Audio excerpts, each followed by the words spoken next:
मांगा के स्टार्टिंग में दिखाया जाता है एक बंदे के पेट में तलवार घुसी पड़ी है और उसके पूरे शरीर से खून निकले जा रहा है। सिस्टम भी उसको चेतावनी दिए जा रही है। इसी के साथ दिखाया जाता है कि इसके सारे के सारे साथी मारे जा चुके हैं और इन सभी को मारने वाला और कोई नहीं, इसका बेस्ट फ्रेंड येलो बालों वाला बंदा होता है। और ये बंदा काफी ज्यादा खुश हो जा रहा था, लेकिन तभी हमारा हीरो भी उससे बदला लेने के लिए अपनी पूरी की पूरी पावर लगा के एक अटैक को उसके ऊपर कर देता है, जो अटैक देखकर उसकी तो आंखें खुली की खुली रह जाती है। और इसी के साथ हमारे हीरो को दिखाया जाता है जो कि अब मारा जा चुका है। फिर वो अपने आप को वॉइड के अंदर पाता है और वो मनी मन सोचता है कि उसने कैसे कियोजो जैसे बंदे पर विश्वास कर बैठा। हालांकि उसका लास्ट हिट कियोजो को लग चुका है, वो श्योर था कि उसने कियोजो को मार दिया है। तो वो अपने आप को वॉइड के अंदर पाकर सोचने पर मजबूर हो गया कि क्या अब से बस यही उसकी जिंदगी होगी। मगर धीरे धीरे कर उसको बहुत ही बदबू महसूस होती है। लेकिन तभी वो अपने ही दोहराए हुए लाइन पर गौर करता है तो वो कहता है कि आखिर ये कैसी स्मेल है। तो उसको हैरानी होती है कि वो अब तक बदबू को सूंघ कैसे सकता है। तो अगले ही पल वो रिग्रेस्ड होकर कचड़े के डब्बे से निकलता है और स्टैट विंडो खोल के देखता है वो होसोई सुबारू नाम के बंदे की बॉडी में आ चुका है और इसके रियल बॉडी का नाम भी सुबोई ही था। इस बॉडी के स्टैट्स को देखकर बोलता है ये कितना ज्यादा घटिया है। और तभी उसके दिमाग में कुछ करंट सा लगता है और उसको पता चलता है कि उसकी रियल बॉडी को मरे हुए 20 साल बीत चुके हैं और कोई भी अभी तक उसको सरपास नहीं कर पाया है। और सारी की सारी दुनिया नेक्स्ट रैंकर और टैलेंटेड बंदे का वेट कर रही है जो उसको सरपास कर सके। तभी चौंक कर जब वो कचरे के डिब्बे से बाहर निकलने की कोशिश करता है तो वो गिर जाता है और गिरते के साथ ही वो अपने सामने एक प्लेयर टैब को देखता है। प्लेयर टैब को उठाते के साथ ही वो दोबारा से ब्लू आइस गिल्ड के बारे में सर्च करता है जो कि उसी की पुरानी टीम थी। लेकिन वो ऑनलाइन उसके टीम के बारे में कुछ भी पता नहीं लगा पाता। लेकिन उसको ये जरूर पता चल जाता है कि अब तक ब्लू आइस नाम की एक गिल्ड है और जो उसका गिल्ड मास्टर है वो कियोजो है और जो कि अभी तक जिंदा है और उसकी आंख पर एक मास्क सा लगा हुआ है। इसको देखकर हमें पता चलता है कि लास्ट अटैक हमारे हीरो का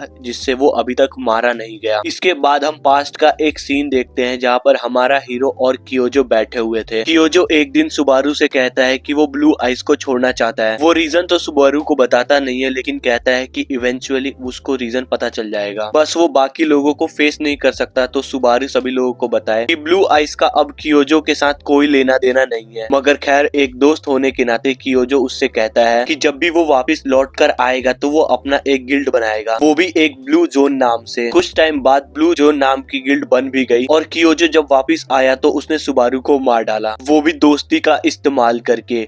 अब जो प्रेजेंट वाला सुबारू होता है तो जब उसे पता चलता है कि 20 सालों तक अब तक ब्लू जोन जो कि कियोजो का गिल्ड है वो अब तक फ्लोर 9 पर है तो उसको बड़ा दुख हुआ कि अब तक उसको मारने के बावजूद भी 20 सालों तक अब तक वो कुछ भी नहीं उखाड़ पाया। और डिटेल में रिसर्च करने पर उसको मालूम हुआ कि उसका एक मेमोरियल हॉल भी बना हुआ है। अगले सीन में जब वो अपने मेमोरियल हॉल पर जाता है तो वो बहुत ज्यादा ही फैंसी था। अंदर गया तो उसने देखा कि उसकी मेमोरी से रिलेटेड हर एक चीज वहाँ पर पड़ी हुई है। अब अगर वो इस बारे में सोचे तो अब ये कौन कर सकता है, जब ब्लू आइस गिल्ड ही नहीं रही तो ये किसने किया होगा। अभी ये सारी बातें उसको कंफ्यूज कर ही रही होती हैं, तभी एक होलोग्राफ की आवाज उसको सुनाई देती है जो कि सुबारू का बढ़ा चढ़ाकर स्पीच दिए जा रहा था। होलोग्राफिक स्क्रीन की ये आवाज सुनकर कियोजो को बहुत ज्यादा गुस्सा आया क्योंकि वो कहता है कि ब्लू आइस नहीं रही तो क्या हुआ, ब्लू जोन है ना, लेकिन मरा हुआ हम तभी ब्लू आइस को डिक्लेयर करेंगे जब हम उसको भूल जाएंगे। तो ये हॉल उसको ना भूल जाने की वजह से कियोजो ने इसको बनवाया है, क्योंकि देखकर सुबारू को बहुत ज्यादा ही इंटेंसली गुस्सा आया और उसका खून उबले जा रहा था। और वो होलोग्राफिक कियोजो की तरफ देखते हुए गुस्से में सोचता है कि वो ब्लू आइस को दोबारा लेकर वापस आएगा और जो स्टोरी जो लेगेसी उसने बनाई है उसे दोबारा से दोहराएगा और ब्लू जोन को वो मिट्टी में मिला देगा। कियोजो बस वेट करे। अब जबकि सुबारू ने ये ठान लिया है तो वो ब्लू जोन और कियोजो को पूरी तरीके से मिट्टी में मिला देगा। तो अब ये सोचने की बात है कि वो पहला स्टेप क्या ले। अभी वो उसके बारे में सोच ही रहा था तो एक छोटा सा बच्चा आकर उसके साथ टकरा जाता है और वो गिर जाता है। जब सुबारू उसको उठाकर पूछता है कि क्या वो ठीक है तो उसको बहुत ज्यादा हैरानी होती है क्योंकि उस छोटे बच्चे ने सुबारू का मास्क पहना हुआ था। उसी बीच उस बच्चे के पेरेंट्स भी आ जाते हैं और उसके मदर और जो फादर होते हैं वो दोनों सुबारू से माफी मांगते हैं कि उसके बच्चे की वजह से सुबारू को चोट तो नहीं लग गई। तो सुबारू भी ज्यादा नाटक नहीं करता और बोलता है कि ये एक लाइट बम्प था इसलिए कोई ज्यादा बड़ी बात नहीं। लेकिन तभी सुबारू नोटिस करता है कि उसके बच्चे की तरह उन दोनों ने भी सुबारू का मास्क पहना हुआ था। ये चीज सुबारू को बहुत ज्यादा कंफ्यूज कर रही थी कि क्या ये चीज इन दोनों ने भी पहना है। और जब वो आस पास देखता है तो वो अपनी आंखों को मलने लगता है कि कहीं वो सपना तो नहीं देख रहा, क्योंकि जितने भी आसपास लोग थे तो उन्होंने भी सुबारू का मास्क पहना हुआ था। और सुबारू इस मंजर को देखकर मन ही मन सोचता है कि आखिर ये क्या हो रहा है। वेल, इस सीन को समझने के लिए जब सीन पास्ट में गया, जब कियोजो सुबारू को मार रहा था, तो जाने से पहले कियोजो ने सुबारू से ये जरूर कहा था कि लटके हुए मुंह से उसको कुछ भी नहीं मिलेगा और वो एक विन इन विन सिचुएशन में है। अगर वो मारा भी जाएगा तो वो कुछ मेजोरिटी लोगों के लिए हीरो ही रहेगा, और वो भी हमेशा हमेशा के लिए। तो वो यही लोग हैं जिसके बारे में कियोजो बात कर रहा था। प्रेजेंट का सुबारू कियोजो की अब बात को समझ लेता है कि आखिर वो उस वक्त क्या कहना चाहता था, मगर ये सब कुछ करने के पीछे उसके इंटेंशन क्या है, तो ये सुबारू को अब पता लगाना होगा। तभी प्रेजेंट का सुबारू पास्ट सुबारू के पिक्चर के सामने आ जाता है, और वो अकेला नहीं था, बहुत सारे लोग उसके पिक्चर के सामने खड़े हुए थे। तो किसी ने फूल रखे हुए थे, तो किसी ने कैंडल रखा हुआ था। तो जितना वो अभी के लिए सोच सकता है, तो प्रेजेंट का सुबारू कियोजो के इंटेंशन को लेकर एक बात हमको समझाता है। शायद वो ये सब इसलिए कर रहा है ताकि वो हमेशा के लिए मुझे याद रखकर वो जितनी भी अचीवमेंट ब्लू आइस ने खुद अकेले अचीव करी है, तो वो उनको अपने नाम कर ले। लोग उससे और भी ज्यादा प्यार करने लगेंगे कि वो एक ऐसे हीरो की अब तक याद दिलाने की प्रयास कर रहा है जो कि वाकई में एक लेजेंड था। इसी बीच सुबारू फूलों के बीच में एक फूल को नोटिस करता है जो कि चमक रहा था। उसकी आंखों से पता चलता है कि कुछ ना कुछ उस फूल के साथ रिश्ता नाता है। वो क्राउड को चीरता हुआ अंदर की तरफ भागता है। लोग डिस्टर्ब तो होते हैं, लेकिन उसके एक्शन को देखकर वो पूछने लगते हैं कि आखिर वो क्या करने की कोशिश कर रहा है। तो वो उस मेमोरियल के सामने बैठकर उन फूलों में से उसी फूल को उठाता है, और उस फूल को उठाकर उसको अपने पुरानी टीम के एक मेंबर की याद आती है जिसका नाम आसागिरी शिवो होता है। आसागिरी वो बंदा है जो आइस का इस्तेमाल करता है। तो ये फूल आइस से बना हुआ था, और प्रेजेंट के सुबारू को इस फूल कर उठाकर विश्वास नहीं हो रहा था कि सीयू अब तक जिंदा है। और सीयू वाकई में जिंदा होता है, क्योंकि जब सीन सीयू के ऊपर जाता है तो वो एक बिल्डिंग के टॉप पर ब्लू आइस के एक दूसरे मेंबर के साथ खड़ा हुआ था। सीयू कहता है कि ये बहुत बड़ी लक की बात है कि उन्होंने कियोजो से छिपकर एक और साल सरवाइव किया है। लेकिन उसकी टीम मेंबर, वैसे तो उसका नाम मुझे अभी नहीं पता क्योंकि इन चैप्टर्स में इनका नाम अभी रिवील ही नहीं किया, तो वो सीयू से कहती है कि वो कुछ ज्यादा ही रिलैक्स दिख रहा है, क्योंकि अगर उसको याद ना हो तो वो उसको याद दिलाती है कि कुछ ही दिन पहले वो ब्लू जोन के रेडार में आ जाते और वो पकड़े जाते, तो वो आखिरकार इतना रिलैक्स्ड क्यों है। फिर वो सीयू से कहती है कि आखिर हर साल उसको इस तरीके की खतरा लेने की क्या जरूरत, वो भी एक मेमोरियल पर जाने के लिए। फिर वो कहती है कि क्या हम एक ही समय पर बहुत सारे फूलों को उसी जगह पर रखकर नहीं आ सकते क्या, ताकि वो सुकून और आराम की जिंदगी गुजारे। तो सीयू खुद को रिवील करता हुआ कहता है कि तुम्हें क्या पता,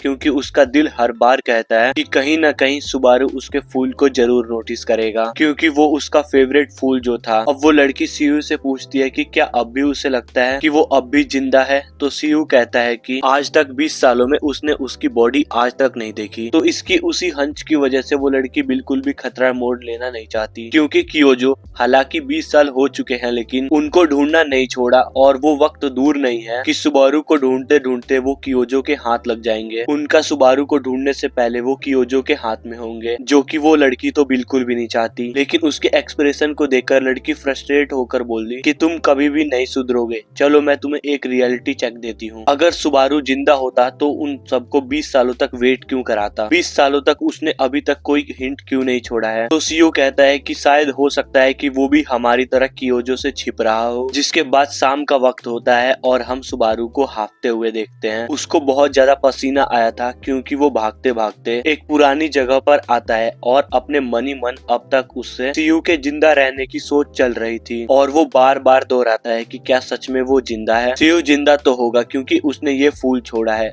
अगले ही सीन में हम सुबारू यानी कि प्रेजेंट के सुबारू के रूम पर चलते हैं। उसके रूम पर आने के बाद पास्ट का सुबारू बोलता है कि ये बंदा बहुत ज्यादा ही करीब है, इसके पेरेंट्स का कुछ भी अता पता नहीं है, और ये एक ऐसे मकान में रहता है, सिर्फ छत है, खाने को कुछ नहीं, पीने का पानी नहीं, इसलिए ये बंदा कचड़े के डिब्बे में था। मगर इसके अलावा भी जो प्लेयर टैब था तो उसमें ब्लू आइस के बारे में उसने वो सब कुछ पता लगाया जो कि अब तक इन 20 सालों में हुआ है। ब्लू आइस के मेंबर के बारे में भी उसने सर्च करा, मगर जो भी ट्रेंडिंग टॉपिक पर आता था वो सिर्फ ब्लू जोन के लोग और कियोजो ही था। मगर खैर वो फूल को देखकर वो 50% श्योर तो है कि उसकी टीम अभी तक जिंदा होगी, जिसमें से श्योरली सीयू तो जिंदा ही है। बाद में वो अपना सिर पकड़ के सोचता है कि 20 सालों तक वो सब लोग जिंदा थे और बस छिपते हुए ही आ रहे हैं। ये चीज सुबारू को बहुत ज्यादा निराश करती है, मगर उनके छिपने का रीजन भी वैलिड है, क्योंकि रीजन कियोजो ही था। वो कभी भी उन लोगों को पब्लिकली सामने नहीं आने देगा जो कि सच के बारे में जानते हैं और उसको एक्सपोज कर सकते हैं। तो उनका पब्लिकली ना आना इस बात का अंदेशा देता है कि कियोजो उन सभी को अब तक ही ढूंढ रहा है। अगर सुबारू लास्ट टाइम के बारे में सोचे तो उसे ये तो नहीं पता कि बस उस झोंके से सीयू ही जिंदा है, मगर सीयू अब तक सरवाइव किया है तो इसका मतलब बाकी लोग भी जिंदा ही होंगे। बस उनके बारे में कोई भी इंफॉर्मेशन सुबारू के पास नहीं है, लेकिन अभी के लिए वो बिल्कुल भी बेवकूफी तो नहीं करेगा। अपने टीम मेंबर का जिंदा होना ही बहुत बड़ी बात है। बस वो उनको अभी के लिए तो बिल्कुल भी नहीं ढूंढेगा, क्योंकि इस बॉडी में अपने ओल्ड टीममेट को रीच आउट करना ऐसा है जैसे कि एक सुसाइड करना। उसका कवर बहुत ही जल्दी एक्सपोज हो जाएगा। और सबसे बड़ी बात, इस बॉडी में पावर बिल्कुल भी नहीं है, तो वो अपने आप को डिफेंड भी नहीं कर पाएगा। हर एक स्टेप सोच समझ के लेना होगा, वरना बहुत बड़ी मुसीबत हो जाएगी। और अब सबसे इम्पोर्टेंट काम है अपनी बॉडी में स्ट्रेंथ को वापस लाना। और इस होसोई सुबारू के बॉडी में होकर इसकी मेमोरी से पता चली है कि 2 दिन के अंदर अंदर प्लेयर क्वालिफिकेशन टेस्ट होगा। बस उस टेस्ट में सुबारू इस उम्मीद को लेकर जाएगा कि अगर उसके टीम मेंबर जिंदा होंगे तो वहां पर वो जरूर आएंगे, और इवेंचुअली उसके टीम मेंबर से प्रेजेंट के सुबारू मुलाकात होगी। इसके बाद क्वालिफिकेशन टेस्ट का सीन दिखाया जाता है। हॉल में टेस्ट डायरेक्टर जो था वो हियोजो था, और जिस बंदे का उन्होंने अभी अभी टेस्ट लिया है तो उसने बस 2 गॉगलिन को मार कर ही उसकी हवा टाइट हो गई है। हियोगो बहुत ज्यादा ही डिसअपॉइंट हुआ आज की जनरेशन पर, और वो बंदा 2 गॉगलिन्स की डेड बॉडी को देखकर ऐसे हाफता है जैसे कि पूरे झुंड को उसने हराया है। हियोगो उस बंदे से कहता है, तुम मरते मरते बचे हो, तो अब बताओ मैं क्या करूं? मैं तुम्हारे प्लेयर होने की क्वालिफिकेशन को आगे नहीं बढ़ा सकता, तो क्या तुम नेक्स्ट स्टेज में जाना चाहोगे? वो बंदा हियोगो की बात सुनकर बोलता है, और भी है क्या? तभी उसके सामने एक मैसेज आता है और उसमें बताया जाता है कि अगर वो नेक्स्ट स्टेप को एक्सेप्ट करेगा तो एक और ज़ॉम्बी स्पॉन होगा, और वो ये जब तक कर सकता है जब तक कि इसमें हिम्मत हो। मतलब कि नेक्स्ट स्टेज के साथ एक एक ज़ॉम्बी स्पॉन होता जाएगा। जिसको सुनकर वो बंदा बोलता है, बिल्कुल भी नहीं, अभी अभी तो मैं मरते मरते बचा हूँ इन 2 गॉगलिन से लड़ते हुए। वो पागल नहीं है जो दूसरा टेस्ट भी एक्सेप्ट करेगा। तो हियोगो बोलता है कि अब क्या करना है तुम्हारा बच्चे, चलो यहाँ से दफा हो जाओ। और गायब होते हुए वो बंदा बोलता है कि सर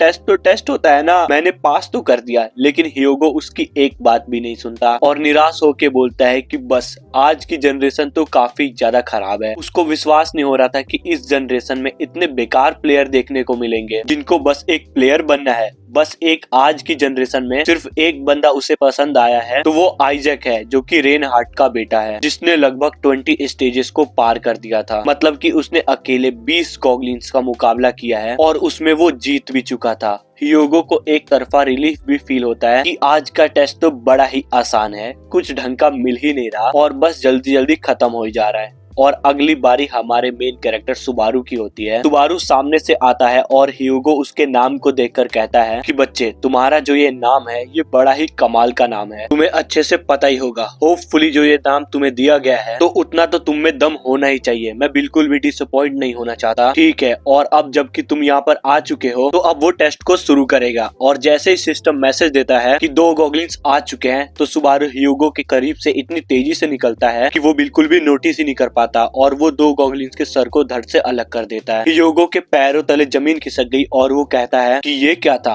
और अब हमें सुबारू से पता चलता है कि 2 दिनों से लगातार इस बॉडी को ट्रेन करते हुए इस ट्यूटोरियल में आया है। बस इस बॉडी की हालत बहुत ज्यादा खराब है, लेकिन इसकी जो एबिलिटी है तो पास्ट का सुबारू उसको ठीक तरीके से यूज नहीं कर पाया। सिस्टम से नोटिफिकेशन आता है कि क्या वो नेक्स्ट लेवल पर जाना चाहता है, तो सुबारू कहता है कि हाँ बिल्कुल, क्यों नहीं। बस वो टाइम को वेस्ट ना करे और बस लगातार गॉगलिन्स को भेजता ही रहे। और अगले पल हियोगो का मुंह खुला का खुला रह जाता है, क्योंकि पूरा एरिना गॉगलिन्स की लाशों से भरा पड़ा था और वो फाइनल लेवल तक पहुंच चुका था। हियोगो को बहुत ज्यादा ही हैरानी हो रही थी, क्योंकि वो जिस तरीके की स्वॉर्डमैनशिप दिखा रहा है, तो ना सिर्फ बस उसकी स्वॉर्डमैनशिप बल्कि उसके एनिमीज के नेक्स्ट स्टेप को प्रिडिक्ट कर लेता है, और वो भी 3 स्टेप आगे। और अगर उसकी स्वॉर्डमैनशिप की बात की जाए तो वो जैसे कि नेक्स्ट लेवल पर हो। ऐसा लगता है जैसे कि पास्ट सुबारू दोबारा जिंदा हो गया हो और अपने कर्तव्य दिखा रहा है। और और लास्ट स्टेप के गॉगलिन को हराने के बाद सिस्टम का नोटिफिकेशन आता है कि क्या वो बॉस के साथ लड़ना चाहता है। तो प्रेजेंट का सुबारू कहता है हाँ क्यों नहीं, चलो एक बार ट्राई करते हैं, और एकदम से ही बॉस उस एरिना में आ जाता है। पीछे से ह्यूगो प्रेजेंट के सुबारू से कहता है कि पता है तुम्हारा नाम कमाल का है और तुम भी कमाल के हो, लेकिन तुम अभी तक एक प्लेयर नहीं बने हो, तो तुम एक बॉस को नहीं हरा सकते हो, वो एक अलग ही लीग पर होता है। तभी ह्यूगो कहता है कि वो एक कमाल का प्लेयर है तो वो अपनी वाट खुद क्यों लगवाना चाहता है। मगर देर हो चुकी थी और बॉस सुबारू के सामने खड़ा होता है जो कि एक ऑर्क होता है और उसके हाथ में एक बड़ा एक्स होता है, और उस ऑर्क के सामने सुबारू बिल्कुल एक चींटी के तरह नजर आ रहा था। ये मंजर देखकर कि ये कितना ज्यादा डेविस्टेटिंग हो सकता है, तो ह्यूगो लास्ट टाइम सुबारू से बोला कि अब भी तुम्हारे पास वक्त है, गॉगलिन किंग को हराना एक रेकलेस रेस है जिससे तुम अपनी जान भी खो सकते हो। और उस टकले की बात सेंस भी बना रही थी, क्योंकि सुबारू कुछ ज्यादा ही घमंड में आ रहा था।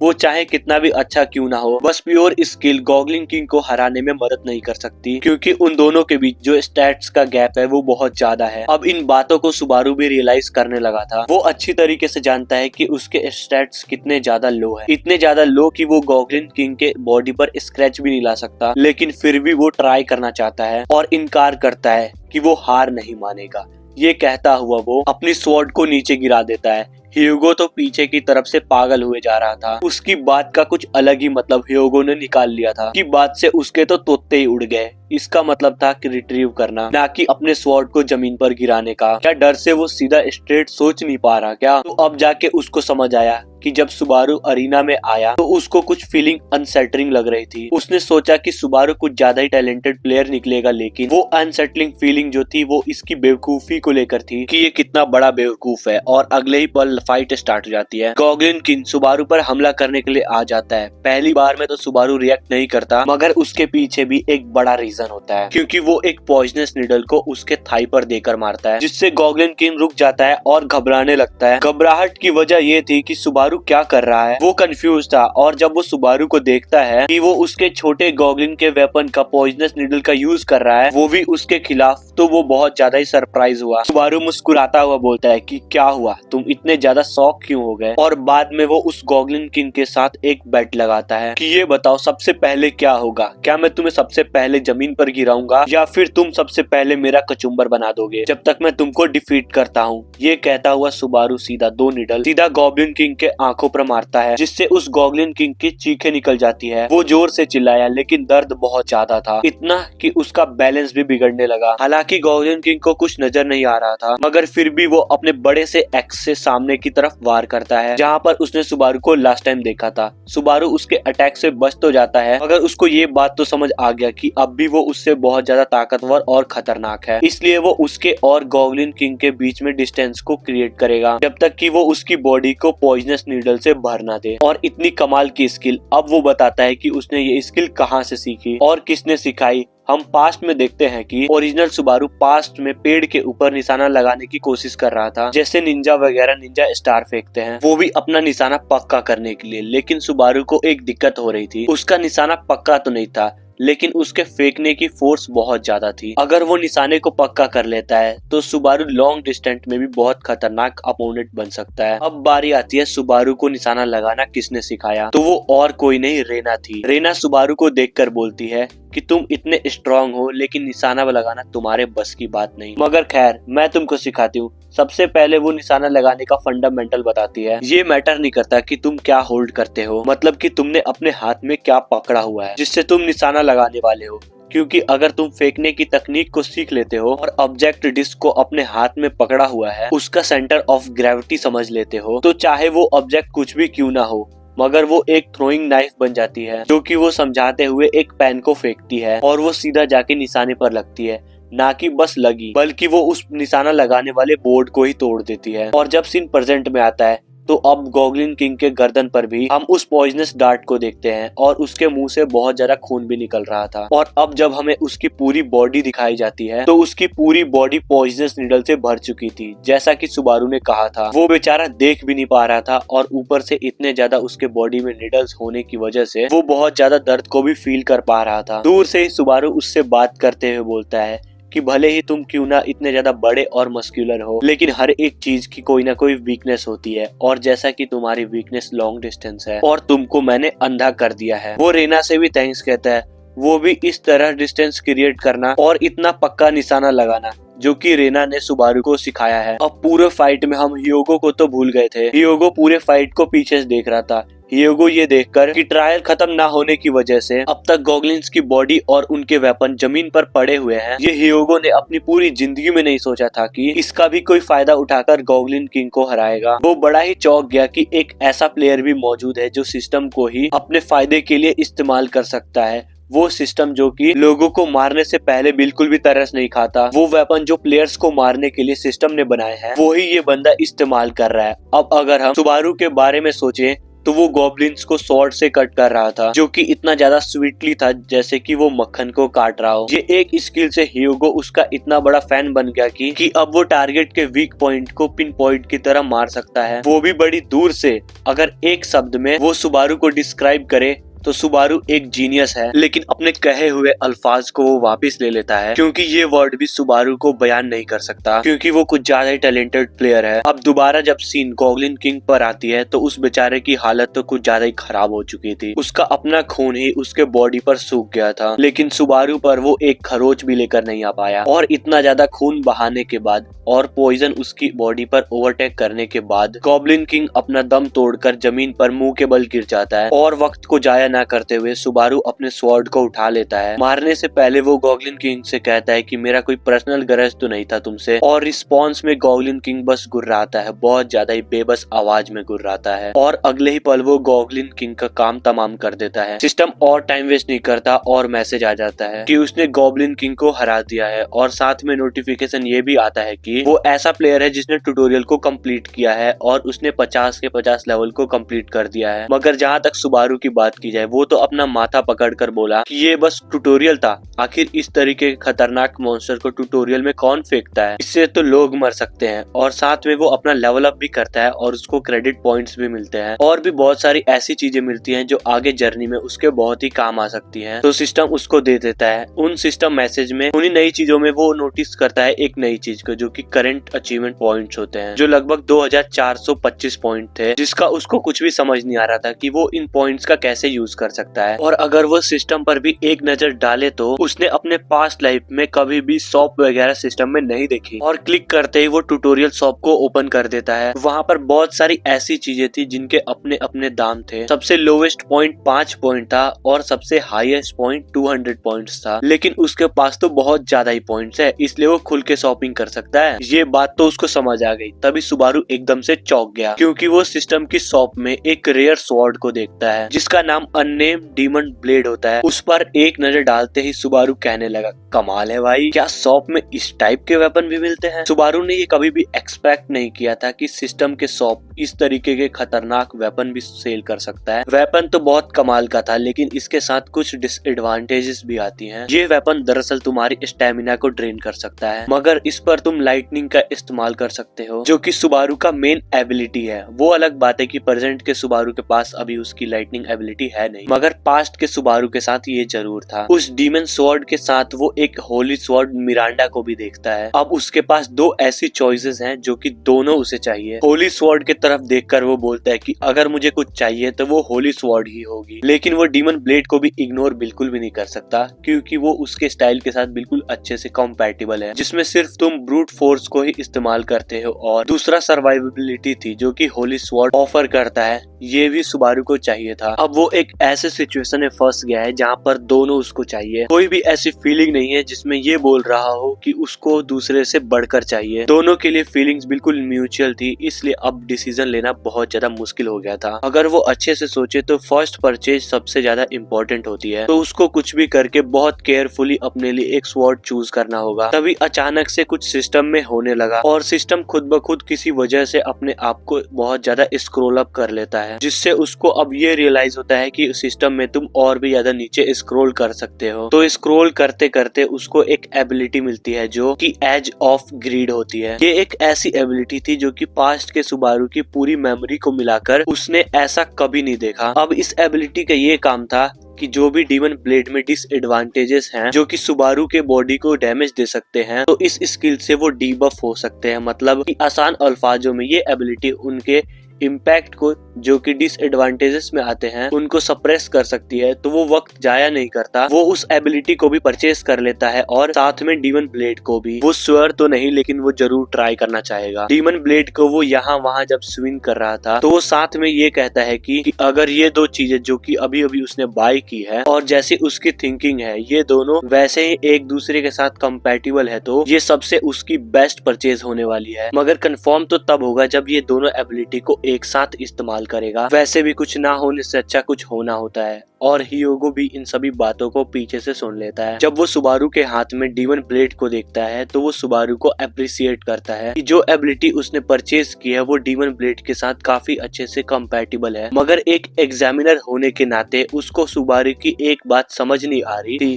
कि सिस्टम में तो बहुत सारी एबिलिटी है, तो उसने यही एबिलिटी क्यों खरीदी, क्योंकि ये एक ऐसी एबिलिटी है जिसके बारे में तो हियोगो को भी कुछ खास पता नहीं है कि ये यूजफुल होगी या फिर नहीं, और जब वक्त आएगा तो ये इफेक्ट होगा भी या फिर नहीं। तो सुबारू हियोगो से कहता है, तुम खुद को देखो और मुझको, तुम एक एग्जामिनर हो, तुम मुझसे क्यों पूछ रहे हो जिसने अभी अभी इस स्किल को बाय किया है। मैं ये कैसे एक्सप्लेन कर सकता हूँ। और ये बदतमीजी हियोगो से बिल्कुल भी बर्दाश्त नहीं हुई और वो सुपर सैयन बन गया। और हियोगो को सुबारू ने जब गुस्सा होते हुए देखा तो उसकी टोन एकदम से बदल गई। वो अब हियोगो को हियोगो सर बुलाने लगा और वो ये भी बताता है कि अगर वो चाहे तो वो उसको एक्सप्लेन करके भी बता सकता है। इतना पोलाइटली सुबारू का ये फर्स्ट टाइम था जो इतना पोलाइटली बात कर रहा हो किसी से, तो ये पोलाइटनेस उसकी बस की नहीं। हियोगो उसकी बदतमीजी के लिए माफ करता है क्योंकि शायद वो बैटल के वजह से थक गया होगा, तो आज के लिए वो इसको इग्नोर करेगा और वो जानना भी नहीं चाहता कि आखिर सुबारू ने इस एबिलिटी को क्यों चुना। मगर वो इतना तो बता सकता है कि कोई डीप रीजन तो बिल्कुल भी नहीं होगी।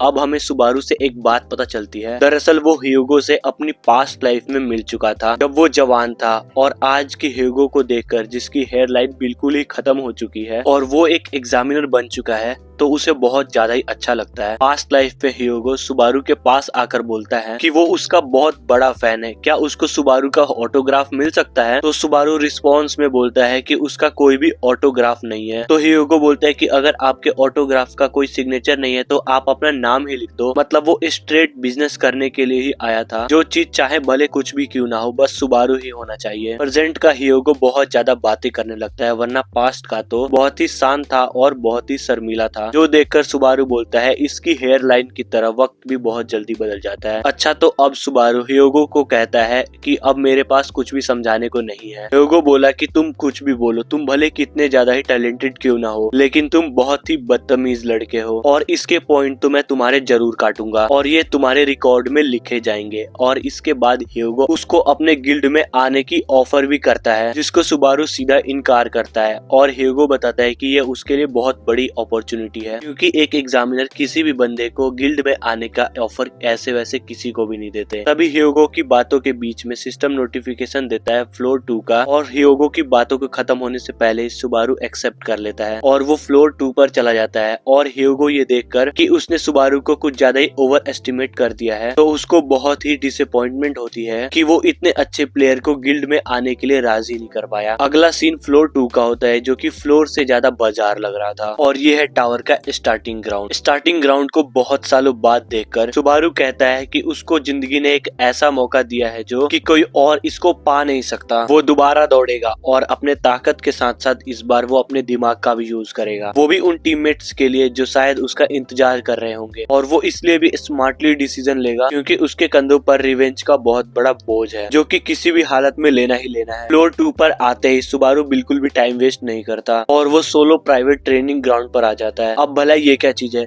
तो ये एक ऐसा ट्रेनिंग ग्राउंड है जहाँ पर सारे के सारे न्यू प्लेयर जो कि अभी अभी अपनी न्यू एबिलिटी को एक्वायर किए हैं, तो उसको यूज करते हैं और उसको टेस्ट आउट करते हैं कि वो कितनी ज्यादा काम आ सकती है, और डिफरेंट तरीकों का भी इजाद कर लेते हैं कि वो इस नई स्किल का डिफरेंट सिचुएशन में कैसे कैसे नए तरीके से यूज कर सकते हैं। तो सुबारू भी अपने न्यू स्किल को यहाँ पर टेस्ट आउट करना चाहता है। काउंटर पे एक बूढ़ा आदमी बैठा होता है जो कि सुबारू को देखते ही पूछने लगता है कि वो कौन से फ्लोर से आ रहा है। तो सुबारू बिल्कुल भी झूठ नहीं बोलता और बोलता है फ्लोर 1। तो वो बूढ़ा आदमी उससे बोलता है कि तुम रूम 1 पर चले जाओ क्योंकि तुम अभी एक न्यूबी हो, वहाँ पर जस्ट तुम्हें डमीज ही देखने को मिलेंगे और इसमें तुम्हें ज्यादा खतरा देखने को नहीं मिलेगा। लेकिन सुबारू तो अपनी ही मर्जी का मालिक है, वो बोलता है कि वो 5वें रूम में जाएगा, जिस पर वो बूढ़ा आदमी बोलता है कि 5वां। फिर वो सुबारू से कहता है कि बस वो अपने पैसे को बर्बाद कर रहा है, वो अगर पहले रूम में चले जाए तो उसके पैसे भी बच जाएंगे और भला 5वें रूम में उसने भला क्या ही करना है। ये बूढ़ा आदमी खड़ूस तो होता है लेकिन उसको पता है कि ईमानदारी क्या होती है और सुबारू उसके ईमानदारी को अप्रिशिएट करता है। मगर वो 1 और आधे घंटे के लिए पूरे रूम को बुक कर लेता है और बस 5वें रूम के तरफ रवाना हो जाता है। बूढ़ा आदमी पीछे से बोलता है कि तुम किसी मांगा के प्रोटैगनिस्ट बिल्कुल भी नहीं हो, तो अंदर उसके साथ जो भी कुछ भी होगा वो उसका खुद ही जिम्मेदार होगा और अगर वो एक बार किसी रूम के अंदर चला जाता है तो उसके पैसे उसको वापस बिल्कुल भी नहीं दिए जाएंगे अगर वो बहुत जल्दी ही रूम से बाहर आ जाता है।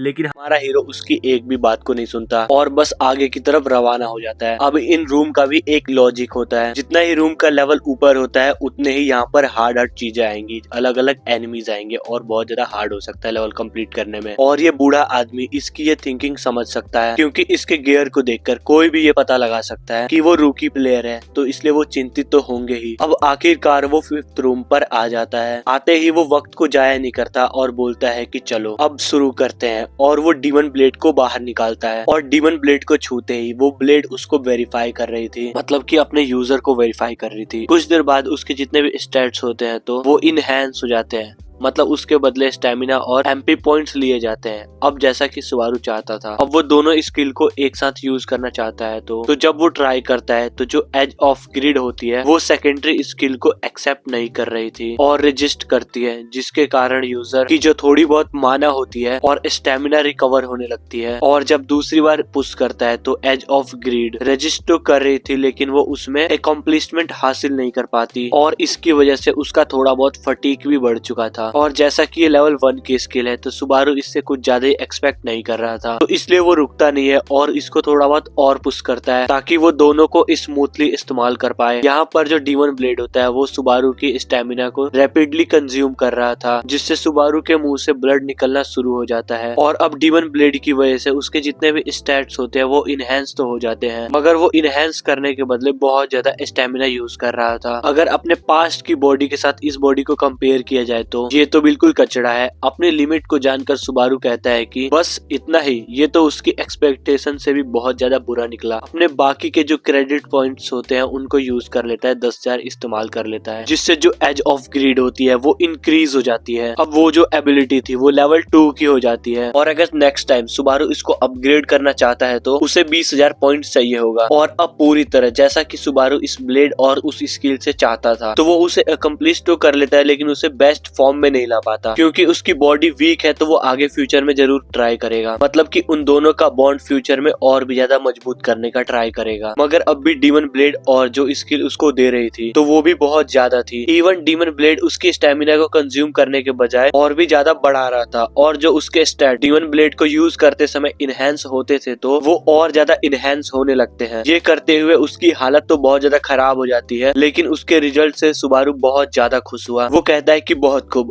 अब बारी है टेस्ट करने की। जैसे ही वो ये बोलता है उसी के साथ ही ट्रेनिंग ग्राउंड में वो धमाके करना शुरू कर देता है और जब टाइम अप होता है तो बाहर उसी घूसट आदमी पर सीन आता है जो कि अभी सो रहा था। सुबारू जब उस बुड्ढे के सामने से गुजरता है तो उसके फुट स्टेप उस बुड्ढे को जगा देता है। बूढ़ा आदमी थोड़ा सा नींद में तो था लेकिन वो कहता है कि क्या अब ये सपना है या फिर ये उसी लड़के को देख रहा है जो कि 5वें रूम के अंदर गया था और अभी सही सलामत बाहर भी निकला। खैर वो सही सलामत तो नहीं होता लेकिन ये बूढ़े आदमी की हेलुसिनेशन होती है क्योंकि सुबारू की हालत बहुत ज्यादा खराब हो चुकी थी। और जब वो बूढ़ा आदमी अपने आप को होश में लाता है और घड़ी को देखता है तो वो बोला कि टाइम अप तो अभी तक नहीं हुआ, उसको बस बेरली 10 मिनट हुए होंगे उस रूम के अंदर गए हुए, तो उस बच्चे ने अपने पैसे वैसे ही जाया कर दिए और मैंने उसको बताया था कि वो अपने पैसे जाया ही करेगा तो वो आखिर उसमें गया ही क्यों। लेकिन जब वो बूढ़ा आदमी बाद में उस 5वें रूम को देखता है तो उसे वो सबसे पहले नॉक करता है क्योंकि उसको ऐसा लग रहा था कि वो अभी भी हेलुसिनेशन में है और वो बच्चा अभी भी अंदर होगा, इसलिए वो नॉक कर रहा था। और रिस्पॉन्स ना मिलने पर जब वो अंदर झांक कर देखता है तो उसके पैरों तले जमीन खिसक गई क्योंकि जब वो झांक कर अंदर देखता है तो वो उस रूम को देखकर बिल्कुल शॉक हो जाता है क्योंकि रूम ऐसा लग रहा था जैसे कि यहाँ पर बमबारी हुई हो। हर एक चीज यहाँ पर तहस नहस हो गई थी, जो कि देखकर वो बूढ़ा आदमी कहता है क्या यहाँ पर बाहुबली की मूवी चल रही थी क्या? आखिर इस कमरे की हालत ऐसी हुई कैसे?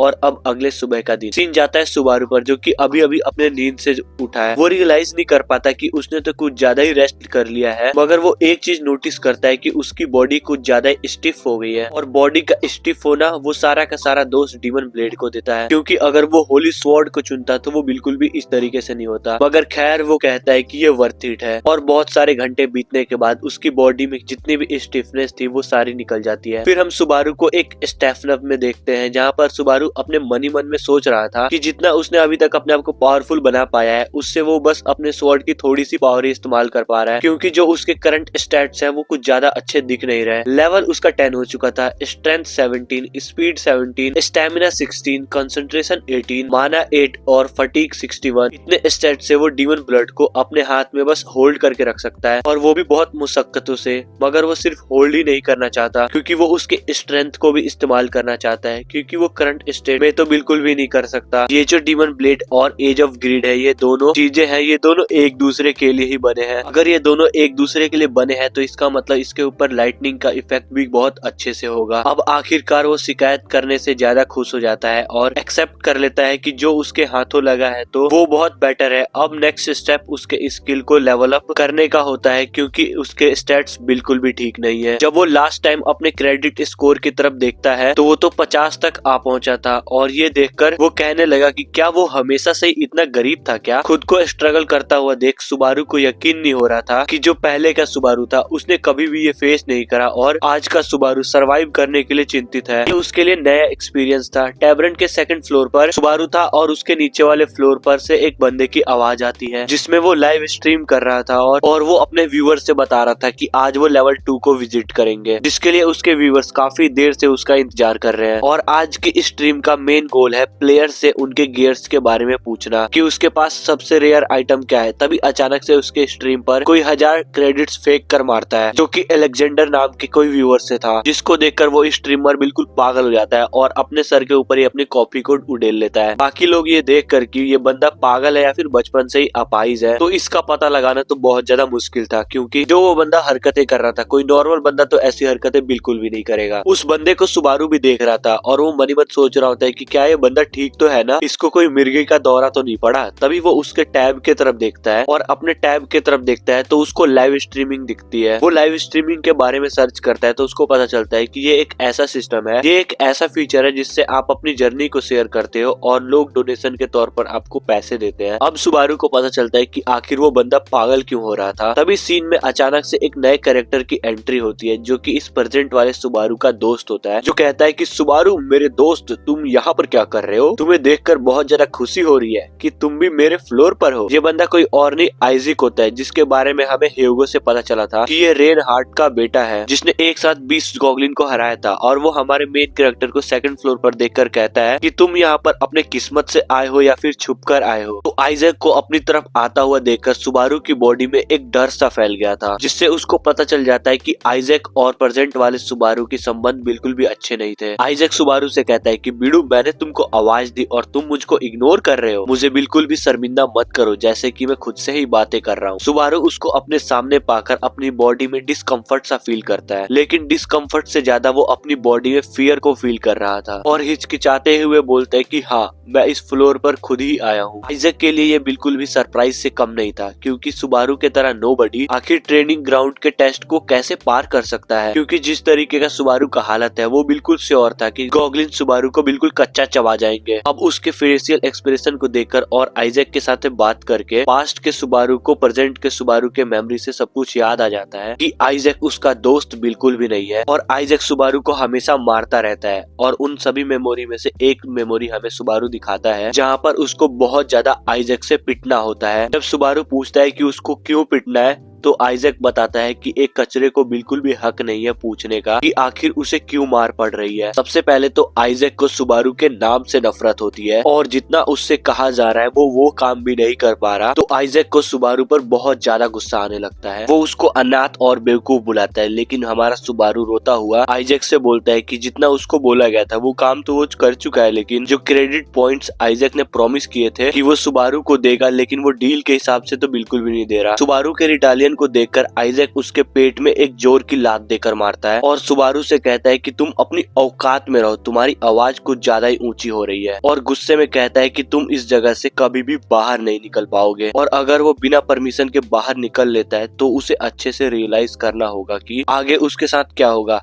अच्छा, तो अब पास्ट का सुबारू प्रेजेंट के सुबारू को अपनी मेमोरीज में इस तरीके से पिटता हुआ देखकर कहता है कि इस बॉडी का ओनर तो कुछ ज्यादा ही पैथेटिक था, जो कि इस जैसे बंदे को खुद को ऑर्डर करने के लिए दे रहा था। फिर आइजैक अपनी तारीफें करना शुरू कर देता है और उसको गिल्ड में आने का प्रपोजल के बारे में बताता है कि कैसे उसने अपने फादर का रिकॉर्ड तोड़ा, 20 गॉगलिन मारा और कैसे उसे गिल्ड को ज्वाइन करने का प्रपोजल ह्यूगो ने दिया और उसको एक स्किल मिली जो कि बी रैंक की है और उस टेस्ट ग्राउंड में सबसे ज्यादा हाईएस्ट स्किल इसी को मिली है। अब इतना ज्यादा बातें करने की वजह से उसका गला अब सूख रहा था, तो सुबारू उससे बोलता है कि हाँ, तुम्हें अब और ज्यादा बातें नहीं करना चाहिए, और वैसे भी उसके साथ मिलकर काफी अच्छा लगा और अब वो जा रहा है। तो आइजैक सुबारू से कहता है कि वैसे भी तुम अब उठ रहे हो तो जाओ मेरे लिए एक कॉफी बाय करो, और जहाँ तक बात रही कॉफी के साथ स्नैक्स की, तो वो कुछ भी उसको उठाकर दे सकता है। सुबारू कुछ समझा नहीं और आइजैक उसको देखकर हंसते हुए बोलता है कि तुम हमेशा की तरह बहरे और बेवकूफ ही रहोगे। अब आइजैक उसको अपने रियल इंटेंशन दिखाने लगता है और कहता है कि सुबारू के आंखों में ऐसा लग रहा है वो डर सा खत्म हो गया हो। वो पूछता है कहीं वो मर के वापस तो जिंदा नहीं हुआ या फिर किसी सोल ने उसकी बॉडी पे कब्जा कर लिया हो। क्यों? सुबारू के आंखों में वो डर सा नहीं देख पा रहा। ये क्यों? शायद उसने काफी लंबे समय से सुबारू को मजा नहीं चखाया, इसलिए हो सकता है। सुबारू आइजैक की धमकी से बिल्कुल भी डरता और उससे कहने लगा कि मेरे पास क्रेडिट्स कॉफी पर पैसे बात करने के लिए बिल्कुल भी नहीं है, तो उसको जो भी चाहिए तो वो जाकर खुद ही बाय कर ले। मगर आइजैक की बस नहीं होती और वो सुबारू से कहता है बैठ जाओ, लेकिन हमारा हीरो उसकी बात कहाँ मानने वाला था और मन ही मन सोचता है कि छोटा बच्चा है और उसे दूसरा रिवेंज तो बिल्कुल भी नहीं लेना, तो इसलिए वो जा रहा है। अगर वो उसके रिवेंज के बीच में कांटा बनेगा तब वो उसको जरूर सबक सिखाएगा, लेकिन अभी के लिए बिल्कुल भी नहीं।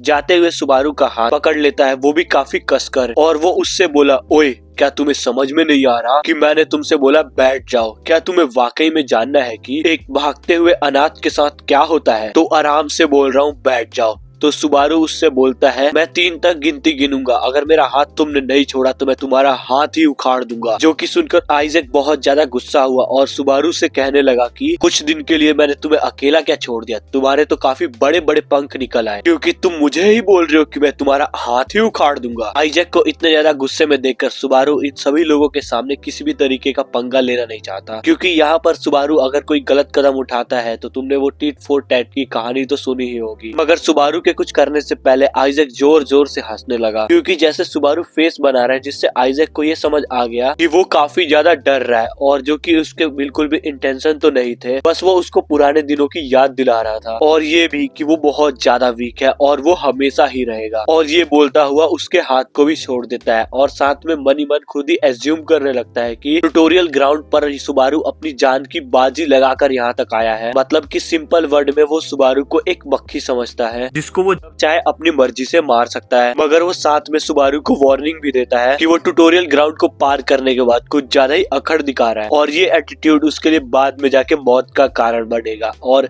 एक गुस्से में क्रीपी सा फेस बनाकर बोलता है कि क्या सच में सुबारू उसके साथ लड़ना चाहता है, क्योंकि शायद सुबारू ये भूल चुका है कि वो सुबारू को ऐसे गायब कर देगा जैसे कि सुबारू कभी एग्जिस्ट ही नहीं करता था, जो कि वो यहाँ पर अपने डैड की पावर को फ्लेक्स कर रहा था, क्योंकि आइजैक जो चाहे वो कर सकता है और उसका जो बाप है वो पैसों की मदद से सिचुएशन को आउट ऑफ कंट्रोल होने नहीं देगा। जाते हुए आइजैक सुबारू को अपना दोस्त बोलते हुए जाता है कि बाद में मिलेंगे मेरे दोस्त, जो कि दोस्त सुनकर सुबारू मन मन सोचता है कि दोस्त तुम्हारे मुंह से सुनकर ऐसा लगता है जैसे कि कोई बोल रहा है हाथी के पंख होते हैं और वो उड़ रहा है। और इसके बाद एकदम सीन चेंज हुआ और सुबारू हमें प्लेयर्स के लेवल अप होने का सीन समझा रहा होता है, जिसमें वो 2 पैटर्न बताता है, जिसमें सबसे पहले वो टावर का पैटर्न बताता है जो कि बहुत ज्यादा सिक्योर है। इसमें बंदा पैसे लगा के मॉन्स्टर्स के साथ लड़ता है और खुद को पावर अप करता है, लेकिन अगर इसमें वो बंदा मारा भी जाता है तो इसमें दोबारा से वो रिस्पॉन हो सकता है, मगर जो उसकी लूट वगैरह होगी बस वही उससे ले ली जाएगी, उसी जगह पर रहेगी। और दूसरा तरीका टावर के बाहर डंजन का सीन बताता है, जहाँ पर तुम्हें अपनी जान जोखिम में डालकर खतरनाक मॉन्स्टर्स के साथ लड़ना होगा, और अगर तुम उस बैटल में मारे जाते हो तो तुम्हारा नामो निशान मिट जाएगा, मतलब कि तुम रियल लाइफ में वाकई में मर जाओगे। और दूसरे रास्ते को बहुत कम लोग चुनते हैं, जबकि हमने नोटिस किया कि एक डंजन में जो कि पूरे ऑर्क से भरा हुआ था, तो सुबारू उसमें बैठकर हमें ये ये सब कुछ बता रहा था। अब सुबारू की बॉडी वीक है तो वो एक सेफेस्ट रास्ता क्यों नहीं चुनता। यही लॉजिक सुबारू हमें समझाता है कि तुम जितना सेफ चलोगे उतना स्लो स्लो तुम लेवल अप करोगे। आसान अल्फाजों में बोलूं तो जितना मुश्किल वो रास्ता चुनेगा उतने जल्दी जल्दी वो लेवल अप करेगा। इसलिए सुबारू को हम यहाँ पर इस डंजन के अंदर देख रहे हैं। बाद में सुबारू अपने पॉकेट से प्लेयर टैब निकाल लेता है। वो लॉग इन करके देखता है कि एक और बंदा लाइव स्ट्रीम में नारुकामी सुबीरू नाम से एक बंदा लाइव स्ट्रीम कर रहा था। वो पूरी तरीके से सुबारू का नाम कॉपी तो नहीं करता लेकिन वो सुबीरू लिख देता है। और अगर उसके व्यूअरशिप की बात की जाए तो उसको 80,000 लोग देख रहे थे। और वो बंदा जिस तरीके का उसने नाम रखा हुआ है उसका बिल्कुल उल्टा ही कर रहा था। मतलब नाम उसने सुबारू का रखा है तो उसको डंजन में जाकर फाइट करना चाहिए और उसे स्ट्रांग होना चाहिए ना, लेकिन बस वो डंजन का दिखावा करता है और बिल्कुल जोकर की तरह एक्टिंग करता है। बस उसने अपना नाम सुबारू की तरह नाम रखा है, व्यूअर्स को अट्रैक्ट करा है ताकि लोग उसको गिफ्ट देते रहे। और वो बस एक नहीं था जो कि सुबारू को समझ आ जाता है कि इस तरीके के बहुत सारे लोग हैं जो कि उसका नाम यूज करके अपनी व्यूअरशिप बढ़ा रहे हैं। और जो वो फेक सुबारू तरीका आजमा रहा था उससे वो बहुत ज्यादा तगड़ा पैसे कमा रहा था, क्योंकि उसको एक डोनेशन में 20,000 पॉइंट्स मिले, जिसको देखकर सुबारू को अपनी आंखों पर विश्वास नहीं होता कि कितने ज्यादा क्रेडिट्स पॉइंट वो अचीव कर रहा है। कुछ ही सेकंड में लोग कुछ 5,000 करते हैं, कुछ 10,000 और कुछ 15,000। उसकी पूरी लाइव स्ट्रीम इसी तरीके के डोनेशन से भर गई थी। और वो क्या, बस वो एक हीरो का नाम यूज करके जोकर की तरह एक्ट करके बहुत ज्यादा तगड़ा पैसे कमा रहा है। और जबकि रियल सुबारू फेक सुबारू के साथ अपनी लाइफ स्टाइल को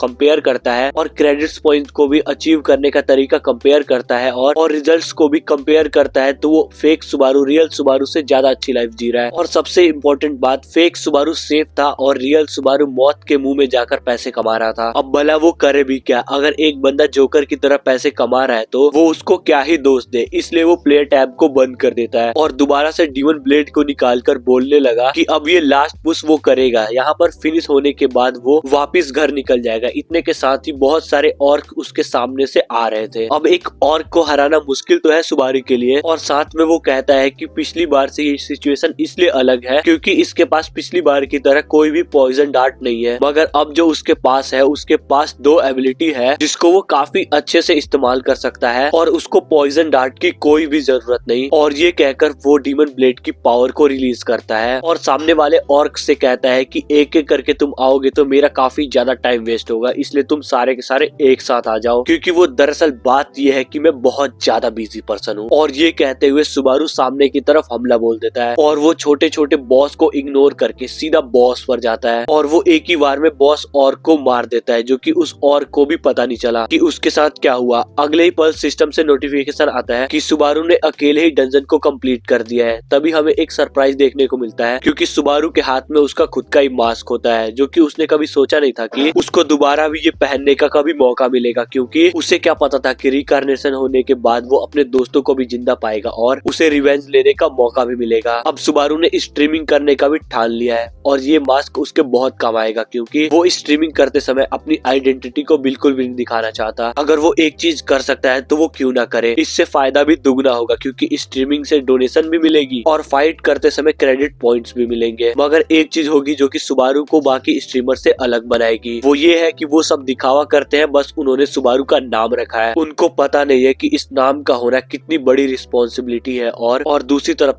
सुबारू जो कि रियल सुबारू है, इसलिए वो बिल्कुल भी मजाक नहीं होगा और दिखावा वो क्या ही कर लेगा क्योंकि ये एक रियल डील है। और बस सिस्टम पर नोटिफिकेशन आया कि नारुकामी सुबारू ने अपनी पहली लाइव स्ट्रीम को शुरू कर दिया है, जिसके बाद हम अजूरे स्काई एंटरटेनमेंट को देखते हैं, जिसके नाम से शायद आप लोग समझ ही गए होंगे। ये एक बड़ी एंटरटेनमेंट कंपनी है जिसमें हम एक लड़की और एक लड़के को देखते हैं। दोनों का नाम रिवील नहीं किया गया, पता नहीं इस मांगवा का क्या प्रोसेस है। तो वो लड़की अपने प्लेयर टैब में स्ट्रीमिंग देख रही थी। स्ट्रीमिंग में 5 लोगों की एक रेड बॉस से हार जाती है, जिस पर वो बहुत जोर से चिल्लाती है, इतनी जोर से चिल्लाती है कि उसके साइड का दोस्त गिर जाता है। दोस्त है, भाई है, कुछ भी पता नहीं। उस लड़की को इस बात का गुस्सा था कि 5 लोगों का ग्रुप भी मिलकर उस बॉस को नहीं हरा पाए। फिर वो बोलती है उन सभी को स्टूपिड, और वो करे भी क्या है, बस दिल से उसकी भड़ास निकल रही है। उसके गाली देने पर हमें मालूम हुआ कि वो जो दूसरा लड़का था तो वो लाइव स्ट्रीमिंग कर रहा था और लाइव स्ट्रीमिंग में गाली देने पर पेनल्टी लगती है और वो पेनल्टी मांगने लगता है और वो लड़की बोलती है कि दे दूंगी, लेकिन बस तुम चुप बैठ जाओ। मगर जब वो लड़का उसके चिल्लाने का रीजन पूछता है तो वो लड़की बताती है कि नारुगामी सुबारू का एक नया रिपअप आ गया है। अब भला रिपअप का मतलब क्या है? इसका मतलब है कॉपी कैट, मतलब कि सस्ता वर्जन। वो लड़की इतनी ज्यादा फ्रस्ट्रेट होती है कि नारुगामी सुबारू को आजकल लोग सीरियस ही नहीं लेते और पता चला कि वो लड़की नारुगामी सुबारू की बहुत बहुत बहुत बड़ी फैन है, इसलिए वो जब भी एक स्ट्रीमर को देखती है जिसका नाम सुबारू होता है तो उसे ना चाहते हुए भी उस स्ट्रीम को देखना पड़ता है। मतलब कि ये लड़की डाई हार्ड फैन है जो कि कुछ भी देख लेगी। और अगर आजकल हम बात करें लाइव स्ट्रीम की रेपुटेशन की तो सब लोग सुबारू की नकल ही करते हैं और एंड में वो सारे जोकर ही निकलते हैं। उसके हिसाब से लाइव स्ट्रीमिंग कुछ ना कुछ दिनों में ही खत्म हो जाएगी क्योंकि लोग बोर हो जाएंगे, क्योंकि एक ही बंदा हर जगह पर छाया होगा मगर उन लोगों को कुछ भी मसालेदार देखने को नहीं मिलेगा। तभी वो लड़का बोलता है कि बुरी बात, तुम्हें इस तरीके से नहीं बोलना चाहिए, तुम्हें अच्छे से पता होना चाहिए कि लाइव स्ट्रीम बंद तो हमारा धंधा बंद, हम इसी से कमाते हैं, तो तुम क्या बोल रही हो। तो वो लड़की बोलती है कि तुम्हारी बात मैं अच्छी तरीके से समझ सकती हूँ मगर स्ट्रीमिंग के भी कुछ फंडामेंटल्स होते हैं। अगर इसी तरीके के जोकर लाइव स्ट्रीमिंग में फैले रहेंगे तो जो रियल डिजर्विंग बंदे होंगे तो उन तक वो लोग पहुंचेंगे कैसे। एक टैलेंटलेस बंदा आसमानों को छुएगा और एक टैलेंटेड बंदा खाक में मिल जाएगा तो ये स्ट्रीमिंग वर्ल्ड के लिए एक बहुत बड़ा डिजास्टर होगा। तो अब पता चला कि इस लड़की का नाम यूका है कि अगर उसको इतना ही अपने हीरो की रेपुटेशन की पड़ी है तो यहाँ पर स्ट्रीमिंग क्यों देख रही है। तो यूका बोली कि उसको अब मजा नहीं आ रहा है, ये सब कुछ बोरिंग है। और यूका के हिसाब से अगर वो इतना ही बोल रहा है तो वो यहाँ पर क्यों बैठा हुआ है, वो उससे कुछ ज्यादा अच्छा नहीं है कि वो उस पर सवाल करे। और वो लड़का सीधा बोलता है कि भाई मुझ में टैलेंट नहीं तो मैं क्या करूँ, लेकिन हाँ ये बंदा ऑनेस्ट तो है। अब हमें उस लड़के से पता चलता है कि यूका उस टावर को एक्सप्लोर करना इसलिए ही शुरू कर दिया था क्योंकि उसको सुबारू से मिलना था और उसके जैसा बनना था। मगर खैर जब हीरो ही नहीं रहा तो मोटिवेशन कहाँ से आएगी। तभी यूका अचानक से बोली ये देखो, एक और बंदा अपनी जान जोखिम में डालकर सुबारू का नाम रख के उस तरह का कॉस्प्ले भी करके अकेले मतलब कि सोलो डंजन क्लियर करने के लिए निकल पड़ा और स्ट्रीमिंग भी कर रहा है। फिर हमें यहाँ पर एक बात पता चलती है कि यूका की कंपनी को एक ऐसे बंदे की जरूरत है जिसको वो अपनी कंपनी का रिप्रेजेंटेटिव बनाए। ये कंपनीज करती ही ऐसे है, जब कोई स्ट्रीमर कुछ ज्यादा ही फेमस होता है उनके साथ अपनी डील बनाकर उनको स्काउट करके वो उसकी मदद से अपनी कंपनी की पब्लिसिटी भी करते हैं और साथ में उस बंदे की लाइफ भी बन जाती है। यूका सुबारू को रिक्रूट करने के लिए बोलती है लेकिन वो लड़का बोलता है कि बिल्कुल भी नहीं, ये बंदा बस फ्लोर 2 पर है, हम ऐसा बिल्कुल भी नहीं कर सकते। लेकिन यूका बोलती है जब भी कोई बंदा इस तरीके का नाम रखता है तो वो खुद को बस रोक नहीं पाती, बस उसको जानना है कि ये बंदा बस टैलेंटेड निकले।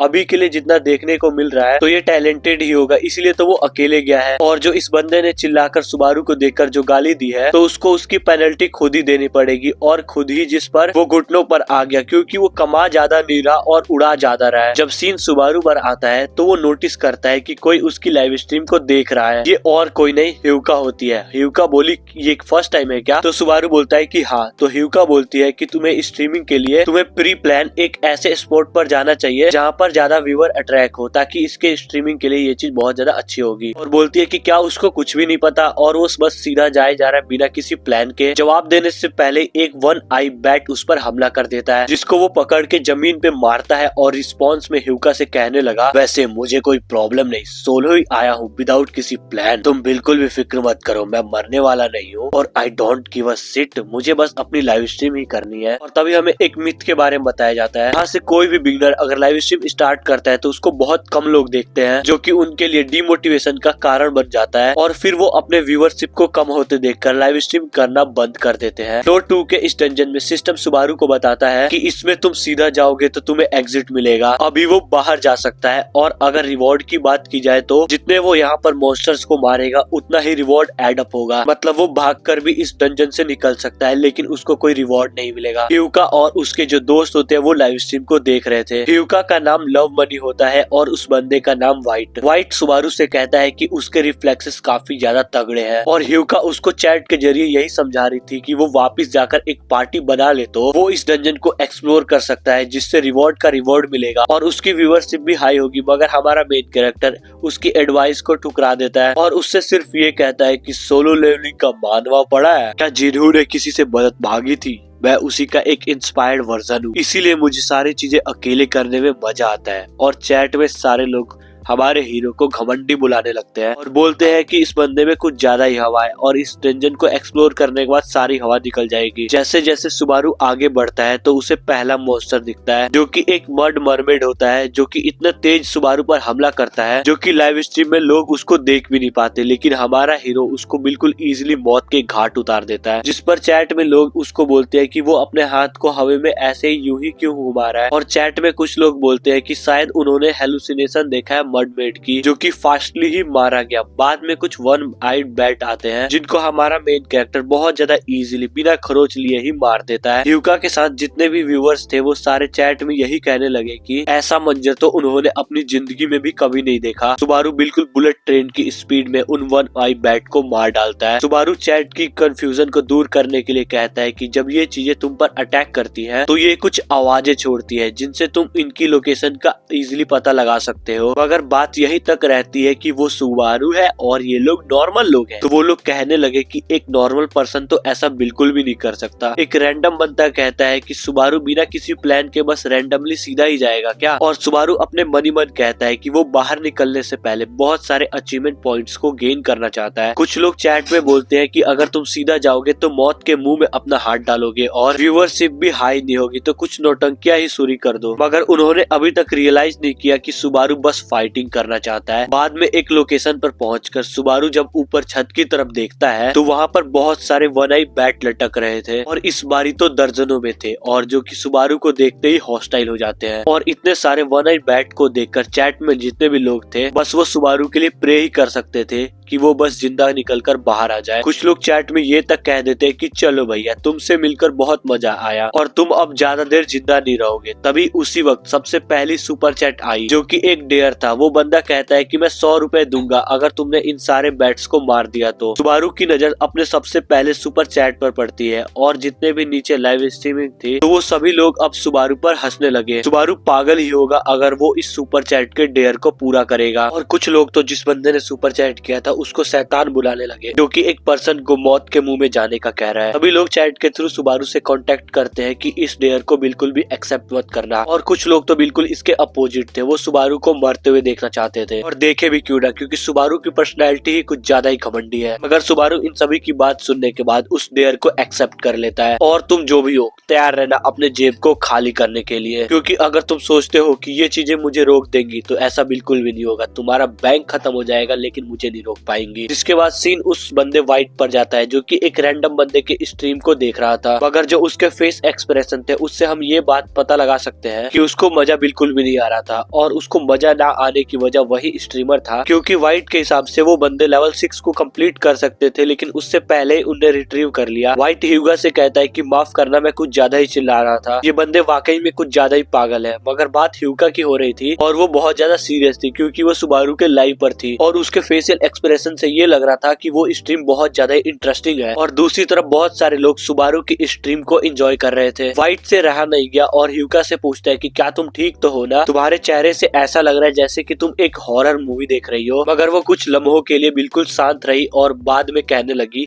ये बिल्कुल ऐसा नहीं हो सकता। वाइट को ऐसा लगा कि वो उसकी गैम्बलिंग की आदतों को बर्दाश्त नहीं कर पा रही और वो उससे कहने लगा मैं कोई गैम्बलिंग नहीं कर रहा, मैं बस एक लाइव स्ट्रीम को देख रहा हूँ, होपफुली तुम समझ सकती हो। और वैसे भी मैंने तुम्हारे पैसे बिल्कुल भी इस्तेमाल नहीं करे, तो सॉरी। और तुम्हें इतना घबराने का कोई टेंशन नहीं लेना, मैं आज से ही गैम्बलिंग को छोड़ रहा हूँ और आज के बाद अगर तुमने मुझे गैम्बलिंग करते हुए पकड़ा तो मैं खुद लाइव स्ट्रीम करके नंगा रहूंगा। मगर उसकी कंसर्न की वजह वाइट की गैम्बलिंग नहीं थी बल्कि कुछ और थी, और वो और कुछ नहीं था बल्कि सुबारू था। वाइट को विश्वास नहीं होता कि ये अभी तक उस नारागामो सुबारू का लाइव स्ट्रीम देख रही है। वो कहता है कि क्या उस बंदे की लाइव स्ट्रीम इतनी ज्यादा इंटरेस्टिंग है कि तुम उसकी लाइव स्ट्रीम अभी तक देख रही हो? अगर जब वाइट भी उसकी लाइव स्ट्रीम को देखता है तो उसके तोते उड़ जाते हैं। उसके भी एक्सप्रेशन बिल्कुल ह्यूका की तरह हो गया और वो कहने लगा धत तेरी की, मैं एक इंसान को देख रहा हूँ या फिर एक किलिंग मशीन को। वाइट चिल्लाकर बोलता है कि आखिर सुबारू अकेले ये सब कैसे कर पा रहा है। और बस वो दो नहीं, जितने भी चैट में लोग थे उन लोगों का भी ये फर्स्ट टाइम था कि वो किसी ऐसे बंदे को देख रहे हैं जिसकी मूवमेंट भी वो अच्छी तरीके से देख नहीं पा रहे, और वो बंदा अकेला ही उन सभी बैट्स की खटिया खड़ी कर रहा है। इसी बीच हमारी कहानी प्रेजेंट से यूटर्न लेके पास्ट में चली जाती है, जहाँ हम पास्ट के सुबारू को और आसागिरी सीयू को देखते हैं। सुबारू जो ट्रेनिंग कर रहा था उसके पीछे सीयू आके कहने लगा सुबारू तुम बहुत ज्यादा कमाल के हो, क्योंकि तुम अपनी स्वॉर्ड को इतनी तेजी से घुमाते हो और तुम्हारी जो ब्रीदिंग होती है वो बहुत ज्यादा स्टेबल होती है और तुम बिल्कुल भी डिस्ट्रैक्ट नहीं होते। इसी कंसंट्रेशन की वजह से आज तुम देखो टॉप पर हो, मगर तुम्हारी स्वॉर्ड एंगल में बस थोड़ा सा बदलाव लाना होगा। तो सुबारू कहता है कि स्वॉर्ड एंगल, आखिर ये किस भला की नाम है? तो सीयू कहने लगा कि वाकई में तुम्हें नहीं पता कि एक स्वॉर्ड एंगल क्या होता है? तुम मेरे को बिल्कुल भी ऐसा मत बोलना कि तुम अपने एनिमीज की 3 स्टेप देखकर, मतलब कि लौंडे तुम उनका फ्यूचर पढ़ पा रहे हो, अपनी बॉडी को एडजस्ट करके उन पर हमला करते हो। कमाल हो भाई, तुम तो कुछ ज्यादा ही ओवर पावर्ड निकले। और सुबारू भी डिसएग्री नहीं करता और वो भी कहता है कि एंगल का मुझे कुछ नहीं पता, बस मैं एक प्रोडिजी हूँ। प्रोडिजी का मतलब होता है एक बंदा जो टैलेंट के साथ पैदा होता है। सीयू उससे कहता है कि तुम बहुत ज्यादा लकी हो, मगर सुबारू उससे कहता है कि एंगल नासिकला, क्या इससे तुम मर सकते हो? तो सीयू कहता है आज तक तुम जिंदा कैसे हो? मुझे तो इस बात पर विश्वास नहीं आ रहा। मगर सीयू कहता है कि वो जो भी कर पा रहा है उसको बिल्कुल भी समझ नहीं आ रहा, हालांकि उसके पास बहुत ज्यादा ज्ञान है, लेकिन वो सुबारू से कहता है कि बस वो ऐसा ही करता रहे। फिर सीन प्रेजेंट में आता है तो सुबारू कहता है कि मेरे फाइटिंग पैटर्न को सीयू नहीं समझ पाया तो ये लोग क्या समझेंगे? मेरी आंखें चील की निगाहें है, मेरा स्ट्रेंथ है प्रैक्टिस और बिल्कुल भी डिस्ट्रैक्ट ना होना और फोकस रहना, यही चीजें मुझे सबसे अलग बनाती है। और वो अपने ज्ञान को चैट के साथ भी शेयर करता है। जब तुम वन आई बैट के साथ लड़ रहे होते हैं तो उनकी आंखों को टारगेट मत करो और तुम्हें अटैक करने की भी बिल्कुल भी जरूरत नहीं है, क्योंकि उनका नेचर ही ऐसा है। तो वो सबसे पहले तुम पर अटैक करने के लिए आएंगे और वो तुम्हारे सिर को सबसे पहले टारगेट करेंगे। तो इस बात का मतलब है कि वो जितने ज्यादा होंगे उतना ही उनको मारना आसान होगा। और कहता है कि जैसा मैं करके तुम्हें दिखाता हूँ, और एक ही स्लैश में वो 3 आई बैट को एक ही स्लैश में मार देता है। और चैट में जितने भी लोग थे उन लोगों को बिल्कुल भी घंटा समझ नहीं आ रहा था, और ये बात सुबारू को पता था, क्योंकि स्वॉर्ड मास्टर सीयू भी उसके पैटर्न को समझ नहीं पाया। तो ये लोग क्या ही समझ पाएंगे। और जो चैट है वो इंसिस्ट करने लगी कि क्या सुबारू अपने प्रैक्टिस को भी लाइव स्ट्रीम कर सकता है? तो सुबारू कहता है कि उसके पास इतना टाइम नहीं है, मगर वो उन सभी से माफी मांगता है क्योंकि एक्सप्लेनेशन उसकी टैलेंट नहीं है, मतलब कि वो अच्छे से समझा नहीं पाता। ह्यूका सुबारू से कहती है कि अपना क्रेडिट एक्सेप्ट कर लो जो कि इनबॉक्स में पड़ा होगा। सुबारू लगभग उसके बारे में भूल ही गया था और वो कहता है कि हाँ शुक्रिया तुम्हारा याद दिलाने के लिए। मगर जब वो टैब खोलता है तो वो एकदम से हैंग हो जाता है। स्ट्रीम में सभी लोग पूछने लगते हैं कि क्या ये लैग हो रहा है क्या, या फिर इसका इंटरनेट ही चला गया। तो कुछ सेकंड में वो बात करने लगा और कहता है कि मैं इसे कहां से एक्सेप्ट करूं। तो वो सारे चैट में लोग उसका मजाक उड़ाने लगे कि ये बंदा तो कमाल का है, लेकिन टेक्नोलॉजी में ये अब भी 90s में बैठा हुआ है। और हाँ, आज की इस वीडियो को यहीं पे एंड करते हैं। और मुझे पता है तुम्हें ये सीरीज काफी पसंद आ रही है और तुम चाहे इसको आगे कंटिन्यू करूं तो कमेंट में नेक्स्ट पार्ट लिखना मत बोलना। बाय।